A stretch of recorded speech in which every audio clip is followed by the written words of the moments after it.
कभी सोचा है कि आसमान में भी एक हाईवे होता है? मतलब एक ऐसा रास्ता जिस पे कोई ट्रैफिक जाम नहीं होता।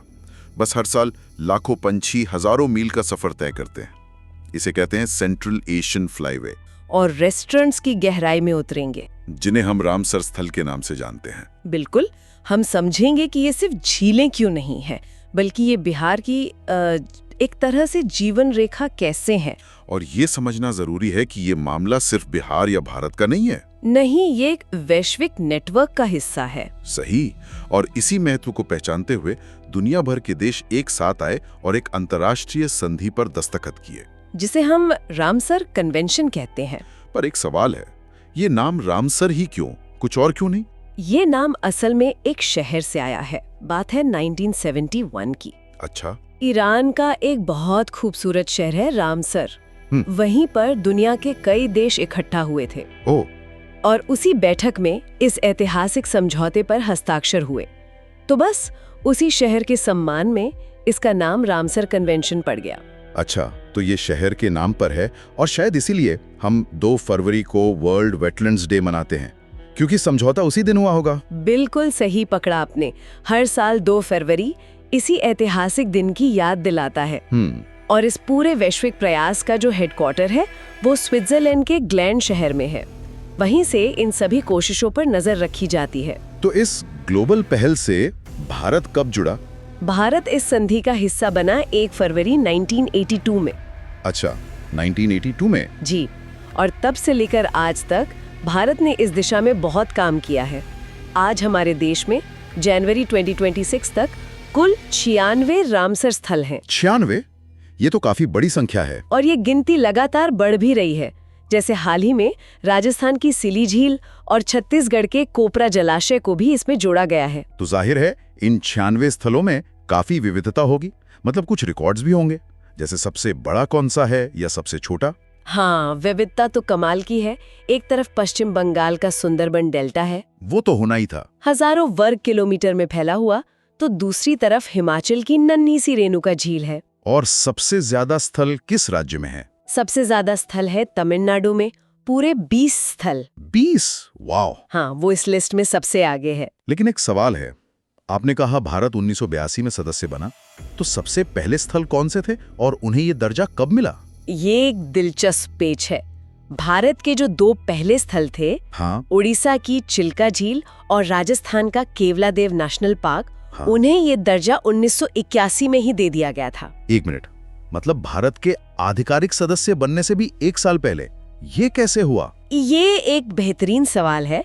असल में ये भारत की तरफ से इस संधि के प्रति एक मजबूत इच्छा शक्ति का प्रदर्शन था। अच्छा। भारत ने सदस्य बनने की प्रक्रिया के दौरान ही इन 2 महत्वपूर्ण स्थलों को नामित कर दिया था, जिसे कन्वेंशन ने स्वीकार कर लिया। ये दिखाता है कि भारत शुरू से ही इस मुहिम को लेकर कितना गंभीर था। ये तो वाकई बहुत दिलचस्प है। अच्छा, एक और बात मन में आ रही है, क्या ये सभी स्थल कुदरती हैं या इंसानों के बनाए हुए तालाब या झील भी बिल्कुल इस लिस्ट में जगह बना सकते हैं? बिल्कुल बना सकते हैं। और इसका सबसे अच्छा उदाहरण है मध्य प्रदेश का भोज वेटलैंड्स। अरे वाह, भोपाल वाला तालाब? जी, भोपाल शहर की शान।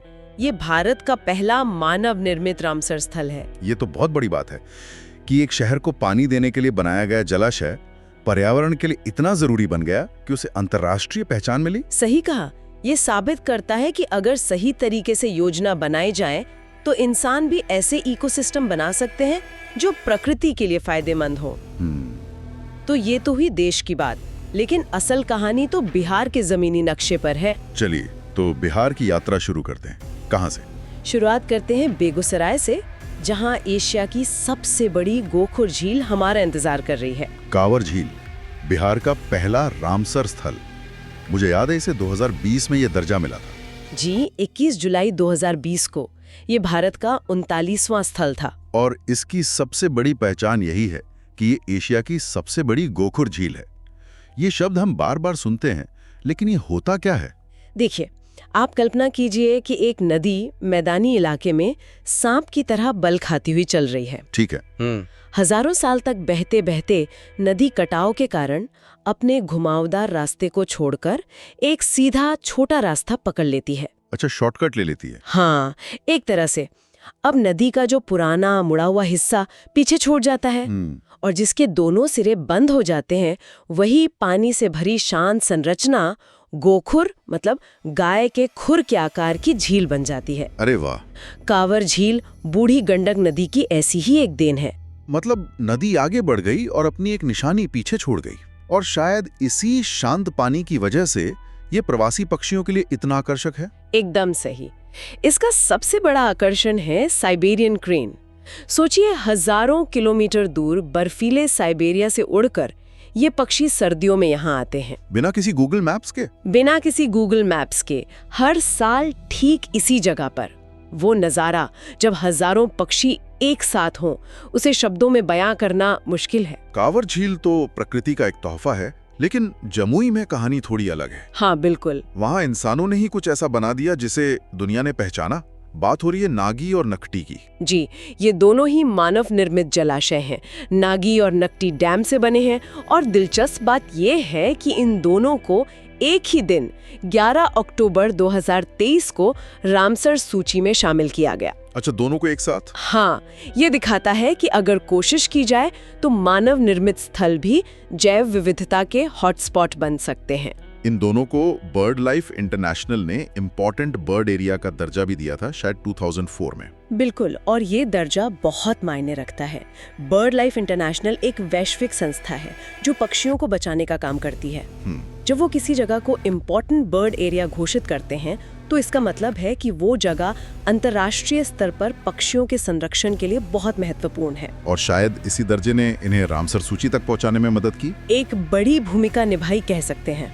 और ये जानकारी इतनी जरूरी है कि बीपीएससी पीटी परीक्षा में भी ये सवाल आ चुका है। सही। तो अब तक हमने दो तरह की कहानियां देखी, एक जो नदी ने खुद लिखी जैसे कांवर, और दूसरी जो इंसानों ने बनाई जैसे नागी और नकटी। अब बिहार की दो सबसे बड़ी नदियों की कहानी देखते हैं, गंगा और गंडक की। जी, यानी अब हम बक्सर और पश्चिम चंपारण की ओर चल रहे हैं। गोकुल जलाशय और उदयपुर झील। और इन दोनों में भी एक समानता है। क्या? इन्हें भी एक ही दिन 13 मई 2025 को रामसर स्थल का दर्जा मिला था। अरे वाह, ये तो एक पैटर्न बन गया। जी, बक्सर में गंगा नदी के किनारे बना है गोकुल जलाशय। ये भी एक गोखुर झील है, गंगा की बनाई हुई। और उदयपुर झील? वो पश्चिम चंपारण में है और उसे गंडक नदी ने जन्म दिया है। उदयपुर झील नाम सुन के कोई भी सोचेगा कि ये राजस्थान में है। हाँ, नाम थोड़ा भ्रमित कर सकता है, पर ये पूरी तरह से बिहार की है। तो एक ही दिन बिहार की दो सबसे बड़ी नदियों की बनाई दो झीलों को अंतर्राष्ट्रीय मान्यता मिली। ये तो बिहार की नदी प्रणाली की ताकत को दिखाता है। बिल्कुल सही कहा। ये नदियां सिर्फ मैदान नहीं बनाती, बल्कि जीवन देने वाले ऐसे अद्भुत केंद्र भी बनाती हैं। तो अब हम अपनी यात्रा के आखिरी पड़ाव पर हैं। जी, अब हम पहुंचते हैं कटिहार, और वहां है गोगाबिल झील, बिहार का छठा और सबसे नया रामसर स्थल। इसे नवंबर 2025 में शामिल किया गया। हाँ, ये भारत का 94वां स्थल था, और इसकी खासियत इसकी भौगोलिक स्थिति है। वो कैसे? ये गंगा और महानंदा दो बड़ी नदियों के बीच में फंसी एक और गोखुर झील है। दो नदियों के बीच? जी, इसका असर ये होता है कि मॉनसून में जब दोनों नदियों में पानी बढ़ता है तो ये एक विशाल झील बन जाती है, और सर्दियों में पानी घट जाता होगा। हाँ, और जब पानी घटता है तो ये दलदली जमीन और उथला पानी पक्षियों के लिए एक शानदार दावतगाह बन जाता है। मतलब ये मौसम के साथ अपना रूप बदलती है। और जाहिर है, जहाँ इतना पानी और पक्षी होंगे वहाँ मछलियाँ भी खूब होंगी। आपने बिल्कुल सही नब्ज पकड़ी है। ये सिर्फ पक्षियों का घर नहीं, बल्कि हजारों परिवारों की आजीविका का स्रोत भी है। मछली पालन पर वहाँ काफी कुछ निर्भर करता है। और मुझे लगता है इसका जिक्र भी बीपीएससी एएसओ परीक्षा में हुआ था। जी, हुआ था।